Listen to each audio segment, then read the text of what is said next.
जय हिंद दोस्तों। आज आप लोग का चलेगा क्लास 12th केमिस्ट्री विलियन चैप्टर चलेगा। विलियन चैप्टर में हम लोग क्या पढ़ेंगे? अणुसंख गुणधर्म और आणविक द्रव्यमान पढ़ेंगे। अणुसंख गुणधर्म में क्या होता है दोस्तों? यहाँ पर लिखा है यदि सभी गुण विलयन में उपस्थित कुल कणों की संख्या तथा विलय की कणों की संख्या के अनुपात पर निर्भर करते हैं, न कि विलय के कणों की प्रकृति पर, तो ऐसे गुणों को हम लोग क्या कहते हैं? अणुसंख गुणधर्म कहते हैं। ठीक है दोस्तों।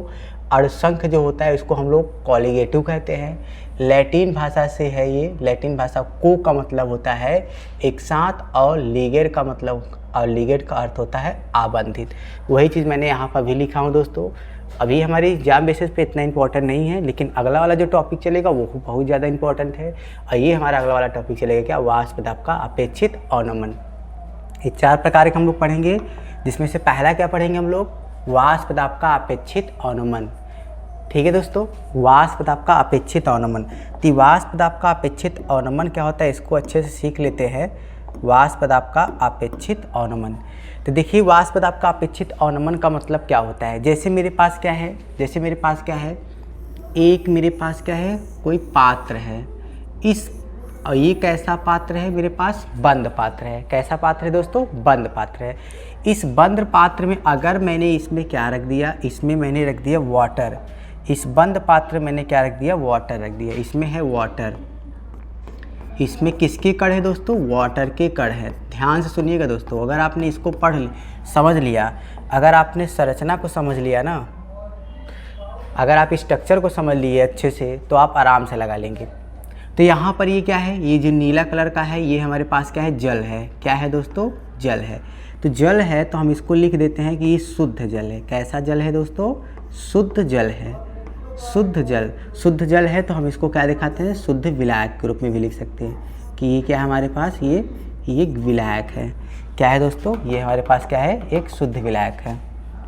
यहाँ पे लिख दे रहा हूँ कि ये है विलायक, शुद्ध विलायक है। अब आपको पता होगा कि जो मेरे पास क्या है? शुद्ध विलायक है। जो मेरे पास क्या है? शुद्ध विलायक है। इसका वाष्प दाब कुछ ना कुछ होगा। अगर मैं यहाँ से क्या दूंगा? टेम्परेचर दूंगा। अगर मैं यहाँ से क्या दे दूँ? ताप दे दूँ। अगर मैं यहाँ से क्या दे दूँ? ताप दे दूँ। ताप दूंगा तो जल का क्या होने लगेगा दोस्तों? वाष्पीकरण होने लगेगा। अगर मैं यहाँ पर ताप दे दूँ तो जल का क्या होने लगेगा? वाष्पीकरण होने लगेगा, वाष्प होने लगेगा। लेकिन वाष्प होने के बाद ऊपर से तो बीकर बंद है, वाष्प होने के बाद फिर से वापस चला आएगा, द्रव से गैस में बदलेगा और गैस से फिर से वापस चला आएगा द्रव में। तो ये प्रक्रिया होती रहेगी। लेकिन हम लोग को पढ़ना क्या है? हम लोग को पढ़ना है वाष्प दाब का अपेक्षित अवनमन। तो वाष्प दाब का अपेक्षित अवनमन अगर देखते हैं तो हम लोग क्या करेंगे? इसी में मैंने क्या मिला दिया? इसी मैंने मिला दिया अवाष्पशील ठोस पदार्थ। क्या मिला दिया दोस्तों? अवाष्पशील क्या मिला दिया? इसमें अवाष्पशील ठोस पदार्थ मिला दिया। तो अवाष्पशील ठोस पदार्थ क्या है? अवाष्पशील ठोस पदार्थ है NaCl। जब मैंने इसमें NaCl मिला दिया तो इस पात्र में NaCl के कण हो गए हैं। अब जैसे इसमें NaCl के कण आ गए, इसका वाष्प दाब पहले की तुलना में क्या हो जाएगा? कम हो जाएगा। इसका वाष्प दाब पहले की तुलना में क्या हो जाएगा दोस्तों? कम हो जाएगा। पहले केवल वाटर था। क्या था दोस्तों? पहले केवल वाटर था, तो वाष्पीकरण की प्रक्रिया हो रही थी। लेकिन जैसे ही इसमें मैंने वाटर में क्या मिला दिया? जैसे मैंने इसमें वाटर में NaCl मिला दिया, नमक मिला दिया, तो इसकी वाष्पीकरण की प्रक्रिया क्या हो जाएगी? घट जाएगी। और इसी घटने को ही हम लोग क्या कहते हैं? वाष्प दाब का अपेक्षित अवनमन। अवनमन का मतलब होता है कमी। अवनमन का मतलब क्या होता है दोस्तों? अवनमन का मतलब होता है कमी। अवनमन का मतलब होता है कमी। तो यहाँ पर समझिए क्या कह रहा है? कह रहा है कि जब मेरे पास क्या है? शुद्ध विलायक है। शुद्ध विलायक में अवाष्पशील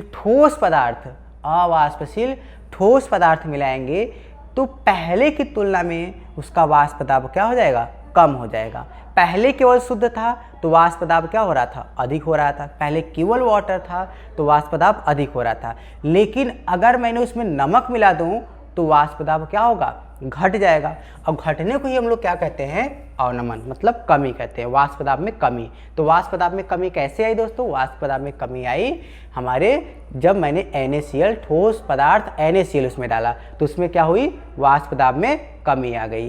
तो चलिए देखते हैं कमी को किससे दिखाते हैं। अब देखिए पहले हमारा क्या था, पहले था हमारे शुद्ध जल। शुद्ध जल को हम लोग किससे दिखाएंगे, शुद्ध जल पहले था, क्या था दोस्तों, पहले था शुद्ध जल। तो शुद्ध जल को हम लोग मान लेते हैं कि शुद्ध जल क्या है हमारे पास, P1 है। अब इसी शुद्ध जल में मैंने अवाष्पशील ठोस पदार्थ मिला दिया तो उसका वाष्प दाब क्या हो गया, घट गया। और जब घट गया तो उसको हम लोग मान लेते हैं क्या, उसको मान लेते हैं P1। क्या मान लेते हैं दोस्तों, P1 मान लेते हैं कि पहले क्या थी, वाष्प दाब शुद्ध था, वाष्प दाब की प्रक्रिया अधिक हो रही थी। जब मैंने इसमें अवाष्पशील ठोस पदार्थ मिला दिया तो उसकी वाष्प दाब में क्या आ गई, कमी आ गई। तो कमी का मतलब अवनमन, कमी का मतलब क्या होता है, अवनमन होता है। तो हम इसको ऐसे लिख सकते हैं, दोनों में अंतर। अब दोनों अधिक कौन है, दोनों में से अधिक कौन है और कम कौन है, तो देखते हैं। तो इसके वाष्प दाब में कमी आ गई। कैसे वाष्प दाब में कमी आ गई, मैंने आपको बताया कि जब क्या मिला, अवाष्पशील ठोस पदार्थ मिला दिया किसी शुद्ध जल में तो पहले की तुलना में वाष्प दाब में क्या आ जाएगी, कमी आ जाएगी। तो अब कमी आ जाएगी तो इसमें वृद्धि थी, इसमें वाले में क्या थी, वृद्धि थी, और उसमें वाले में क्या आ जाएगी, कमी। तो मैं दिखाना है तो हम इसको ऐसे बता सकते हैं कि जो P1 नॉट है उसमें वृद्धि थी और जो हमारे P1 है उसमें क्या आ गई, कमी आ गई। तो हम इसको ऐसे दिखा सकते हैं क्या, कुछ इस तरीके से दिखा सकते हैं क्या कि डेल्टा P इक्वल टू क्या लिखेंगे, P1 नॉट माइनस क्या लिख सकते हैं, P1। ऐसा लिख सकते हैं, ऐसा इसलिए लिख सकते हैं क्योंकि जो डेल्टा P है ना वो अंतर बता रहा है। डेल्टा P क्या बता रहा है दोस्तों, अंतर बता रहा है। और जो P1 नॉट है ये प्लस में है इसलिए आगे रखा गया, प्लस मतलब वृद्धि। और जो P1 है वो माइनस है क्योंकि इसी को ही तो मिलाने पर वाष्प दाब कम हो गया। कम का मतलब होता है कमी, तो इसका मतलब ये माइनस हो गया। प्लस माइनस दोनों को अगर लिखेंगे तो इन दोनों को अंतर बताने के लिए क्या बताएंगे, डेल्टा P। और डेल्टा P को ही हम लोग क्या बोलते हैं, वाष्प दाब का अपेक्षित अवनमन बोलते हैं। तो चलिए इसी की बेसिस पर हम लोग इसको समझते हैं, इसी के बेस पर हम लोग इसको समझ लेते हैं अच्छे से। तो चलिए देखते हैं। तो यहाँ पर हमारे पास क्या है, यहाँ पर हमारे पास आ गया है कि सबसे पहले हम लोग क्या लिखेंगे, राउल्ट के नियम से। किसके नियम से दोस्तों, राउल्ट के नियम से। तो राउल्ट का नियम क्या है, राउल्ट का नियम यही है ना कि P समानुपाती क्या है, X है। अगर हम क्या करेंगे, P समानुपाती का चिन्ह हटाएंगे तो हम क्या लिखेंगे, P1 लिखेंगे। P1 इक्वल टू क्या लिखेंगे यहाँ पर, P1 नॉट, और यहाँ पर क्या लिख देंगे, X1। ऐसा लिख सकते हैं दोस्तों, ऐसा लिख सकते हैं कि नहीं, क्योंकि राउल्ट के नियम में यही पढ़ाया गया था। उसके बाद मैंने अभी क्या पढ़ा, अभी मैंने फार्मूला निकाला अंतर दोनों का, डेल्टा P इक्वल टू मैंने क्या निकाला, P1 नॉट माइनस P1। ऐसा मैंने अंतर निकाला कि नहीं निकाला, वहाँ से निकाला ना दोस्तों, ठीक है। अब इसी में आप फार्मूला को क्या कर दीजिए, रख दीजिए। यहाँ पे देखिए डेल्टा P को डेल्टा P रहने दीजिए, डेल्टा P को डेल्टा P रहने दीजिए। यहाँ पर क्या है, P1 नॉट माइनस P1। तो हम लोग क्या करते हैं, इसको P1 नॉट को ऐसे रखने देते हैं और इसको माइनस P1 की जगह ये रख सकते हैं। ये समीकरण नंबर 1 मान लीजिए, समीकरण 1 मतलब P1 का मान रख दीजिए इसमें, इस समीकरण 2 में, ठीक है दोस्तों। इसको 2 मान लीजिए। तो इसमें क्या करेंगे कि P1 का मान यहाँ पर रख दीजिए P1 में।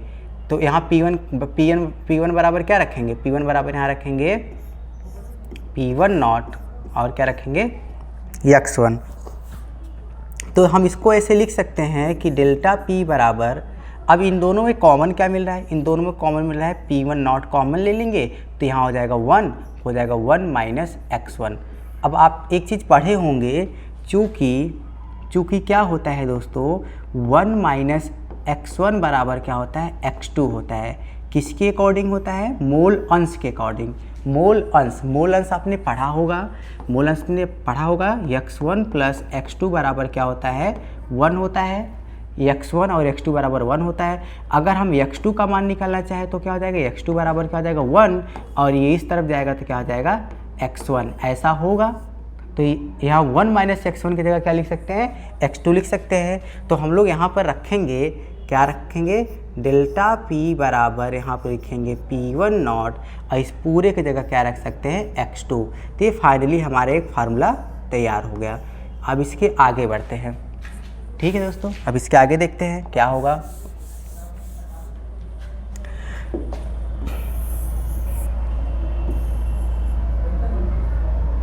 चलिए देखते हैं।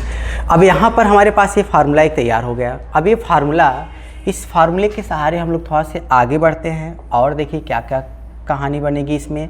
यहाँ पर क्या है, डेल्टा p बराबर क्या होता है, p1 नॉट x2। तो अगर मैं x2 का मान निकालना चाहूँ तो ऐसे निकाल सकता हूँ, x2 बराबर क्या है, x2 बराबर है यहाँ पर डेल्टा p बटे क्या है, जो एक गुणा में हो कहाँ जाएगा, भाग में जाएगा। यहाँ लिखेंगे p1 नॉट, ऐसा लिख सकते हैं। अब देखिए यहाँ पर जो x2 है वो हमारा क्या है, मोल अंश है। जो x2 है वो क्या है, मोल अंश है। उस मोल अंश में क्या करेंगे हम लोग, इस मोल अंश में क्या करेंगे, तो यहाँ पर हमारे पास है x2 बराबर क्या लिखेंगे हम लोग, x2 बराबर हमारे पास हो जाएगा delta p upon p1 not, ये हो जाएगा दोस्तों। अब इसको हम लोग सॉल्व करते हैं, देखते हैं। अब चूंकि आपने x2 बराबर पढ़ा होगा, x2 क्या है, मोल अंश है ना, मोल अंश, तो x2 मतलब विलेय का मोल अंश। तो विलेय का मोल अंश बराबर फार्मूला होता है, देखिए यहाँ पर विलेय का मूल अंश बराबर फार्मूला होता है। देखिए यहाँ विलेय है तो विलेय की मूल अंश बराबर फार्मूला होता है विलेय के मूलों की संख्या। तो हम लोग यहाँ पर रखेंगे क्या, विलेय की मूलों की संख्या रखेंगे। क्या रखेंगे दोस्तों, विलेय की मूलों की संख्या बटे विलेयन की मूलों की संख्या। अच्छा, चूँकि हम लोग यहाँ पर दिखा सकते हैं, यहाँ पर मैं आपको दिखा दे रहा हूँ, चूँकि आप क्या दिखा सकते हो यहाँ बता सकते हो कि x2 बराबर क्या लिखेंगे, विलेय की मूलों की संख्या मतलब n1, क्या लिखेंगे, सॉरी n2 लिखेंगे, विलेय है ना तो क्या लिखेंगे n2, और बटे विलियन की मूलों की संख्या, क्या लिखेंगे, विलियन की मूलों की संख्या। तो x2 की जगह हम ये रख सकते हैं, x2 की जगह, क्योंकि मोल अंश का फार्मूला ये होता है। ठीक है दोस्तों, तो हम लोग यहाँ x2 की जगह क्या रखेंगे, x2 की जगह रखेंगे हम लोग क्या, n2 बटे क्या रख देंगे, n1 प्लस n2 रखेंगे, और बराबर क्या हो जाएगा आपका यहाँ पर डेल्टा p अपान क्या हो जाएगा, p1 नॉट। अब चूँकि किसी विलयन में, ये विलयन है आपका, इसमें अवाष्पशील ठोस पदार्थ मिला, तो ये आपका क्या बन जाएगा आपका दोस्तों, विलयन ही तो बनेगा ना।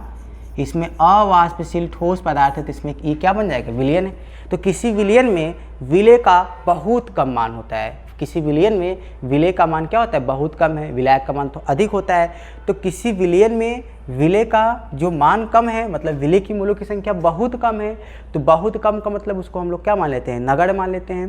किसी विलयन में विलेय की मूलों की संख्या क्या मानते हैं, कम माना जाता है, कम होता ही है। तो हम लोग यहाँ पर क्या मान लेते हैं, चूँकि यहाँ पर हम लोग मान लेंगे चूँकि जो हमारा n2 है ना, जो n2 है वो क्या है, बहुत लेस देन है किसकी तुलना में, n1 के। n1 आपका क्या है, विलायक की मूलों की संख्या।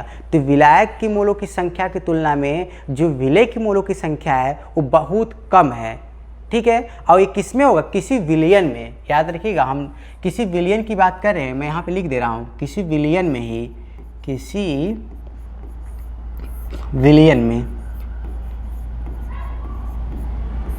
विलयन में जो n2 का मान है वो बहुत कम है किसकी तुलना में, n1 की तुलना में। तो बहुत कम है मतलब क्या हो जाएगा, ये n2 का मान क्या हो जाएगा, n2 का मान बहुत कम है, तो n2 को हम लोग क्या दिखा सकते हैं, n2 बराबर क्या रख सकते हैं, n2 की जगह हम लोग क्या रख सकते हैं, शून्य रख सकते हैं। याद रखना, विलयन की बात बता रहा हूँ, विलयन में ही n2 का मान शून्य रखना है। अब चूंकि ऊपर विलेय है तो ऊपर हम लोग n2 ऐसे ही रख देंगे, ऊपर आपका क्या है, विलेय है ना, तो हम ऊपर n2 रख देंगे।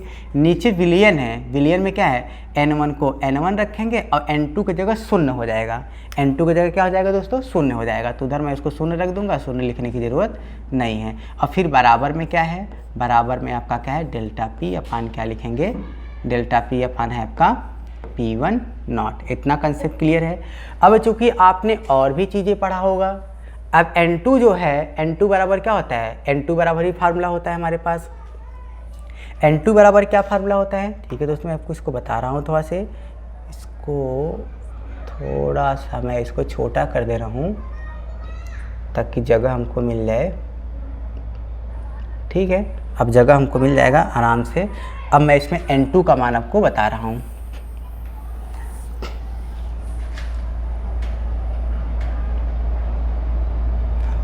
आप लोग इसको दोस्तों पढ़े होंगे, n2 बराबर क्या होता है। n2 बराबर आपने पढ़ा होगा, मोल अंश अगर आप पढ़े होंगे तो जानते होंगे। ठीक है, तो चलिए देखते हैं हम लोग इसको, ये क्या है। इसको थोड़ा साइड में लगा देते हैं बस। ठीक, चलिए देखते हैं। अब चूंकि आपने n2 क्या है, मोलों की संख्या है, इसके बराबर भी आपने पढ़ा होगा।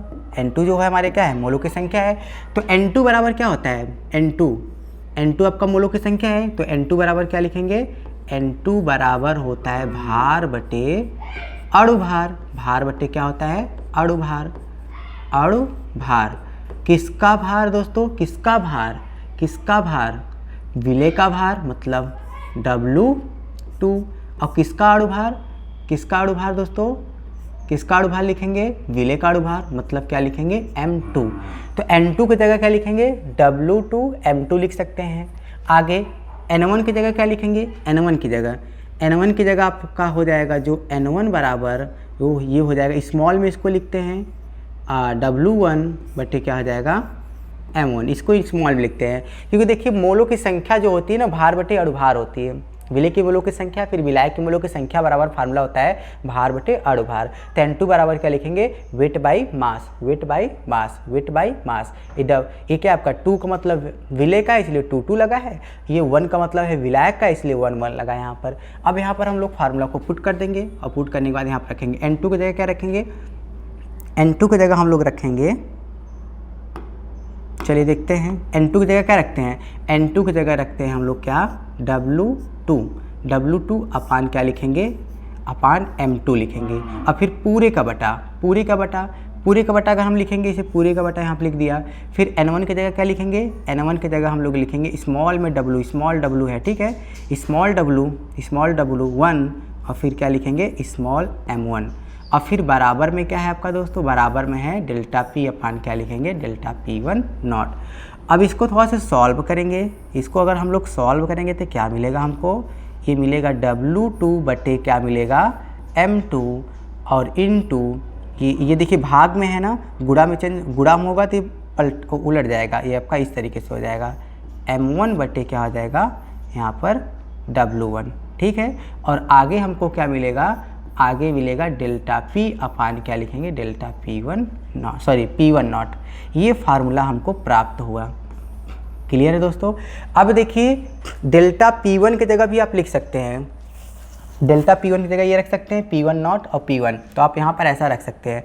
अब यहाँ पर सब दिखा दीजिए, चूँकि जो है W2 है ना, ये जो W2 है ये क्या है, W2 हमारा क्या है, ये W2 है जो विलेय का क्या है, विलेय का है भार।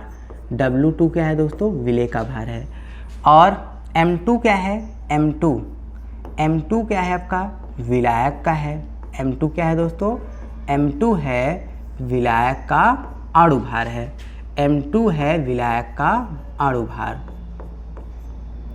उसके बाद स्मॉल में M1 और W1 क्या है, स्मॉल में M1 और W1 क्या है दोस्तों, इसको देख लेते हैं। तो मैं यहाँ पर थोड़ा सा लिख दे रहा हूँ, इधर लिख दे रहा हूँ, ठीक है, इधर मैं लिख दे रहा हूँ यहाँ पर। चलिए देखते हैं, ये यहाँ पर लिख दे रहा हूँ ना। तो यहाँ पर ये आपका जो M1 है वो क्या है, M1 जो है यहाँ पर M1 स्मॉल में M1 जो है, स्मॉल में M1 क्या है आपका, ये है आपका विलायक का, क्या है दोस्तों, विलायक का भार है। क्या है ये, विलायक का भार है। और जो स्मॉल में W1 है, स्मॉल में जो W1 है वो क्या है आपका, ये विलायक का क्या है आपका,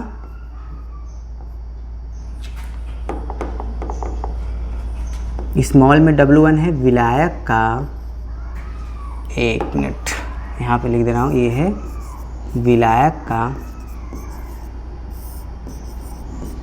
अणुभार है, विलायक का अणुभार है। ठीक है दोस्तों, और यहाँ पर जो डेल्टा पी है ना, वो है क्या, वाष्प दाब का अपेक्षित अवनमन, और P1 नॉट जो है वो क्या है आपका शुद्ध विलायक है, शुद्ध विलायक का वाष्प दाब। क्लियर है दोस्तों, शुद्ध विलायक का वाष्प दाब है। और यहाँ डेल्टा P की जगह आप लिख सकते हो P1 नॉट माइनस P1 लिख सकते हो। अब इसका अगर डिफिनेशन लिखना चाहो तो डिफिनेशन कैसे लिखोगे, डिफिनेशन हम आपको बता दे रहे हैं यहाँ पर। देखिए दोस्तों, डिफिनेशन आप बता दे रहे हैं कि माना, क्या आप लिख सकते हो कि माना किसी शुद्ध विलायक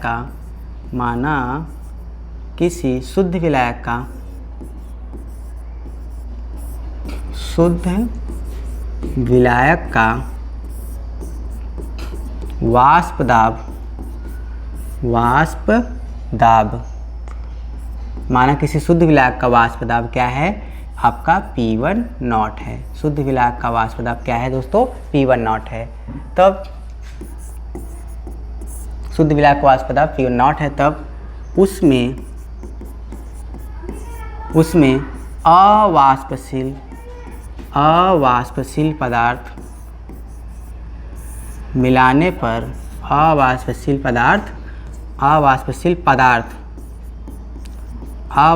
पदार्थ मिलाने पर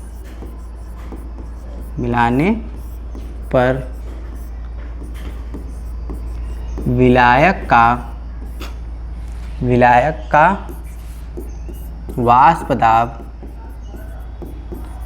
का वाष्प दाब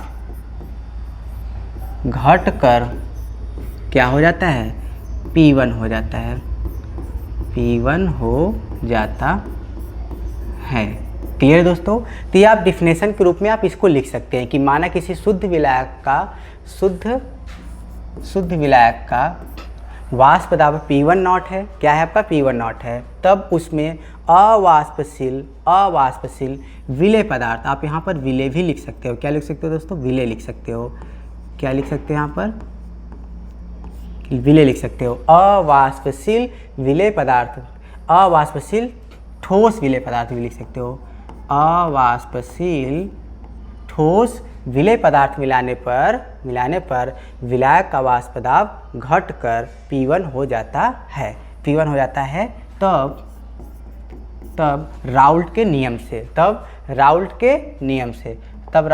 से आप इसको लिख दीजिए। ठीक है दोस्तों, इसका स्क्रीनशॉट ले लीजिए। अगर ये आपको कम समझ आया है तो इसको आप लोग कमेंट में मुझे बताइएगा, मैं इसको और ट्रिक के सहारे या फिर और अच्छे से बताने का प्रयास करूंगा। आई थिंक इसमें समझ तो आया होगा, एकदम सरल शब्दों में मैंने आपको बताया, एकदम इजी वे में। ठीक है दोस्तों, एकदम सरल और इजी। इसका अगला वीडियो अगले दिन चलेगा आपका, क्या है, क्वथनांक का उन्नयन। कल 2 वीडियो चलेगा दोस्तों एक साथ में, क्वथनांक का उन्नयन और हिमांक का अवनमन, दोनों एक साथ पढ़ाएंगे। फिर अगले नेक्स्ट लेक्चर में हम लोग पढ़ेंगे पराशरण दाब, ये बहुत इंपॉर्टेंट है ये। ठीक है दोस्तों, तो चलिए आज के लिए बस इतना ही। जय हिंद, थैंक यू।